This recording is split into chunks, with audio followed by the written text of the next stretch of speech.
ನಮಸ್ಕಾರ ಸ್ನೇಹಿತರೆ, 2025-26ನೇ ಸಾಲಿನಿಂದ 2026-27ನೇ ಸಾಲಿಗೆ ಎಸ್ ಕರ್ನಾಟಕ ತಂತ್ರಾಂಶದಲ್ಲಿ ಸ್ಟೂಡೆಂಟ್ ಅನ್ನ ಪ್ರಮೋಷನ್ ಮಾಡ್ತಕ್ಕಂಥ ಒಂದು ಆಪ್ಷನ್ ಈಗ ಅವೈಲೇಬಲ್ ಇದೆ. ಸೊ ನಾವು ಯಾವ ರೀತಿ ಸ್ಯಾಟ್ಸ್ ನಲ್ಲಿ ಸ್ಟೂಡೆಂಟ್ ಅನ್ನ 25-26ನೇ ಸಾಲಿನಿಂದ 26-27ನೇ ಸಾಲಿಗೆ ಪ್ರಮೋಷನ್ ಮಾಡೋದು ಹೇಗೆ ಅಂತಕ್ಕಂಥದ್ದನ್ನ ಈಗ ನೋಡೋಣ. ಪ್ರಮೋಷನ್ ಮಾಡೋದಕ್ಕೂ ಮೊದಲು ನಾವು ಎಲ್ಲ ವಿದ್ಯಾರ್ಥಿಗಳ 6 ರಿಸಲ್ಟ್ ಅಂದ್ರೆ 4 FA 2 SA ರಿಸಲ್ಟ್ ಅಂದ್ರೆ SA1 SA2 ಮತ್ತು FA1 FA2 FA3 FA4 ಸಂಕಲನಾತ್ಮಕ ಮತ್ತು ರೂಪಣಾತ್ಮಕ ಮೌಲ್ಯಮಾಪನದ CCE result CCE grade entry ಮಾಡಿರಬೇಕು ಮತ್ತು 12 ತಿಂಗಳ ಅಟೆಂಡೆನ್ಸ್ ಅನ್ನು ಫಿಲ್ ಮಾಡಿರಬೇಕು. ಜೊತೆಗೆ ಪಾರ್ಟ್ ಬಿ ರಿಸಲ್ಟ್ ಅನ್ನು ಕೂಡ ಎಂಟರ್ ಮಾಡಿರಬೇಕು. ಪಾರ್ಟ್ ಬಿ ರಿಸಲ್ಟ್ ಎಂಟ್ರಿ ಮಾಡದೆ ಪ್ರಮೋಷನ್ ಮಾಡಿದ್ರೆ ಆ ವಿದ್ಯಾರ್ಥಿಗಳ ಪ್ರೋಗ್ರೆಸ್ ಕಾರ್ಡ್ ಡೌನ್ಲೋಡ್ ಮಾಡ್ಕೊಂಡ ಮೇಲೆ ಪಾರ್ಟ್ ಬಿ ರಿಸಲ್ಟ್ ಗ್ರೇಡ್ಸ್ ಎಲ್ಲ ಸಿ ಗ್ರೇಡ್ ಬಂದಿರುತ್ತೆ. ಸೊ ಪಾರ್ಟ್ ಬಿ ರಿಸಲ್ಟ್ ಕೂಡ ಎಂಟ್ರಿ ಮಾಡಿರಬೇಕು.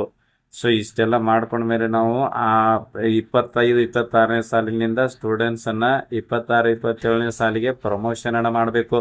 ಸೊ ನಾವು ಈ ಒಂದು 6 ರಿಸಲ್ಟ್ ಎಂಟ್ರಿ ಮಾಡಿದ್ದೇವೆ ಅನ್ನೋದನ್ನ ಕನ್ಫರ್ಮ್ ಮಾಡ್ಕೋಬೇಕಾದ್ರೆ ಸೊ ಮೊದಲಿಗೆ ನೀವು ನಿಮ್ಮ ಸ್ಕೂಲ್ STSಗೆ ಲಾಗಿನ್ ಆಗಿ ಹೋಮ್ ಪೇಜ್ ಅಲ್ಲಿ ಸೊ ಇಲ್ಲಿ ನೋಡಿ ಎಡಗಡೆ ಮೆನುಗಳಲ್ಲಿ ಇಲ್ಲಿ ರಿಪೋರ್ಟ್ಸ್ ಅಂತ ಬಟನ್ ಇದೆ. ರಿಪೋರ್ಟ್ಸ್ ಬಟನ್ ಮೇಲೆ ನೀವು ಕ್ಲಿಕ್ ಅನ್ನ ಮಾಡಿ MIS ರಿಪೋರ್ಟ್ ಅಂತಕ್ಕಂಥ ಸಬ್ ಮೆನು ಮೇಲೆ ಕ್ಲಿಕ್ ಮಾಡಿ ರಿಸಲ್ಟ್ ಮಾನಿಟರಿಂಗ್ ರಿಪೋರ್ಟ್ ಬಟನ್ ಮೇಲೆ ಕ್ಲಿಕ್ ಮಾಡಿ ನಂತರ student result entry monitoring report ಅಂತ ಬರುತ್ತೆ. ಇಲ್ಲಿ ನೀವು ಅಕಾಡೆಮಿಕ್ ಇಯರ್ ನಲ್ಲಿ 25-26 ಅಂತ ಸೆಲೆಕ್ಟ್ ಮಾಡಿಕೊಳ್ಳಿ. ಸ್ಟ್ಯಾಂಡರ್ಡ್ ಅಲ್ಲಿ ಯಾವ್ದಾದ್ರು ಸ್ಟ್ಯಾಂಡರ್ಡ್ ಅನ್ನ ಸೆಲೆಕ್ಟ್ ಮಾಡ್ಕೊಳ್ಳಿ. ಸರ್ಚ್ ಅಂತ ಕ್ಲಿಕ್ ಮಾಡಿ. ಸೊ ನೋಡ್ಬೋದು ನೀವು ಸೆಲೆಕ್ಟ್ ಮಾಡಿದ ಸ್ಟ್ಯಾಂಡರ್ಡ್ ನಲ್ಲಿ ಇರ್ತಕ್ಕಂಥ ಸ್ಟೂಡೆಂಟ್ ಗಳಿಗೆ ನೀವು 6 ರಿಸಲ್ಟ್ ಎಂಟ್ರಿ ಮಾಡಿರ್ತಕ್ಕಂಥದ್ದು ಇಲ್ಲಿ ಶೋನಲ್ಲಿ ನೀವು ಆಲ್ ಅಂತ ಸೆಲೆಕ್ಟ್ ಮಾಡ್ಕೊಳ್ಳಿ. ನೆಕ್ಸ್ಟ್ ನಿಮ್ಗೆ ಇಲ್ಲಿ ಇನ್ನೊಂದು ಟೇಬಲ್ ಬಂದಿರುತ್ತೆ.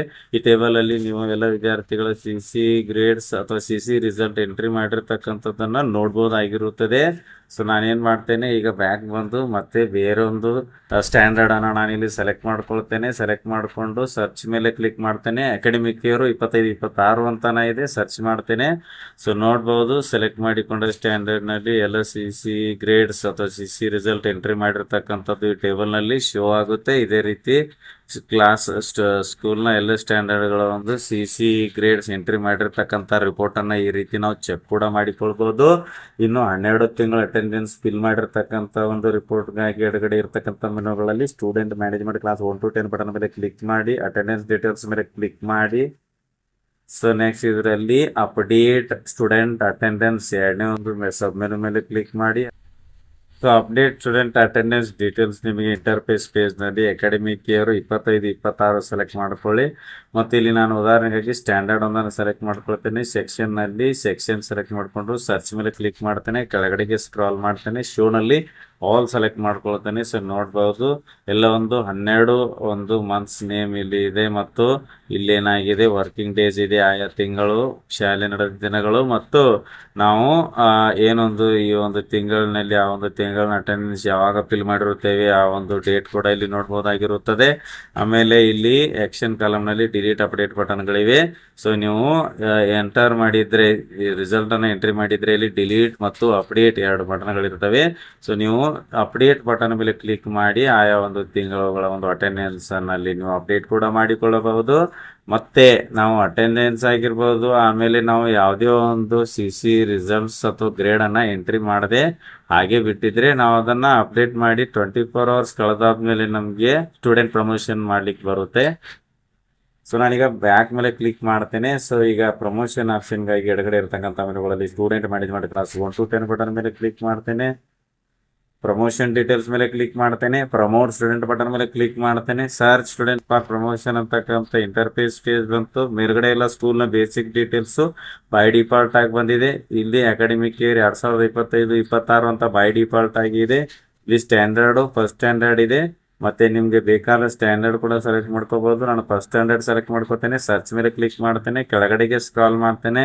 ಸೊ ಫಸ್ಟ್ ಸ್ಟ್ಯಾಂಡರ್ಡ್ ನಲ್ಲಿ 25-26 ಇದ್ದಂತಹ ಸ್ಟೂಡೆಂಟ್ ಲಿಸ್ಟ್ ಬರ್ತದೆ. ಈ ಲಿಸ್ಟ್ ನಲ್ಲಿ ಸ್ಟೂಡೆಂಟ್ ಸೀರಿಯಲ್ ನಂಬರ್ ಮತ್ತು ಸ್ಟೂಡೆಂಟ್ SITS ID ಇದೆ. ಸ್ಟೂಡೆಂಟ್ ನೇಮ್ ನೋಡಬಹುದು ಮತ್ತು ಸ್ಟ್ಯಾಂಡರ್ಡ್ ಅಲ್ಲಿ ಫಸ್ಟ್ ಸ್ಟ್ಯಾಂಡರ್ಡ್ ಅಂತ ಇದೆ. ಅಟೆಂಡೆನ್ಸ್ ಪರ್ಸೆಂಟೇಜ್ ಈ ವಿದ್ಯಾರ್ಥಿಗಳಿಗೆ ನಾವು 12 ತಿಂಗಳ ಅಟೆಂಡೆನ್ಸ್ ಏನ್ ಕೊಟ್ಟಿರುತ್ತೇವೆಯೋ ಅದರ ಆಧಾರದ ಮೇಲೆ ಇವರ ಅಟೆಂಡೆನ್ಸ್ ಪರ್ಸೆಂಟೇಜ್ ಇಲ್ಲಿ ಶೋ ಆಗ್ತಿರುತ್ತೆ. ಪ್ರತಿಯೊಬ್ಬ ವಿದ್ಯಾರ್ಥಿಯ ಮುಂದೆ ಇಲ್ಲಿ ಪ್ರಮೋಟ್ ಕಾಲಮ್ ನಲ್ಲಿ ಏನಾಗಿದೆ, ಪ್ರಮೋಟ್ ಅಂತಕ್ಕಂಥ ಒಂದು ಚೆಕ್ ಬಾಕ್ಸ್ ಇದೆ.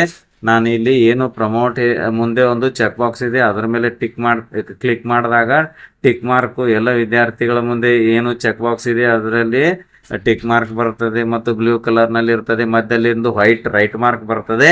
ನಾನೀಗ ಈ ವಿದ್ಯಾರ್ಥಿಗಳನ್ನ ಪ್ರಮೋಟ್ ಮಾಡುವುದಕ್ಕಾಗಿ ಇಲ್ಲಿ ಸಬ್ಮಿಟ್ ಬಟನ್ ಮೇಲೆ ಕ್ಲಿಕ್ ಮಾಡುತ್ತೇನೆ. ನಂತರ do you want to submit ಅಂತ ಕೇಳುತ್ತೆ, ಓಕೆ ಮೇಲೆ ಕ್ಲಿಕ್ ಮಾಡ್ತೇನೆ. ಈಗ ನಮಗೊಂದು ಮುಖ್ಯ ಶಿಕ್ಷಕರ ಸ್ಯಾಟ್ಸ್ ರಿಜಿಸ್ಟರ್ಡ್ ಮೊಬೈಲ್ ನಂಬರ್ಗೆ OTP ಒಂದು ಬರುತ್ತೆ, ಅದನ್ನು ಫಿಲ್ ಮಾಡಿ ವೆರಿಫೈ OTP ಮೇಲೆ ಕ್ಲಿಕ್ ಮಾಡುತ್ತೇನೆ. ಸೊ ನೋಡಬಹುದು students successfully students R promoted ಅಂತ ಗ್ರೀನ್ ಕಲರ್ ನಲ್ಲಿ ಬರುತ್ತದೆ.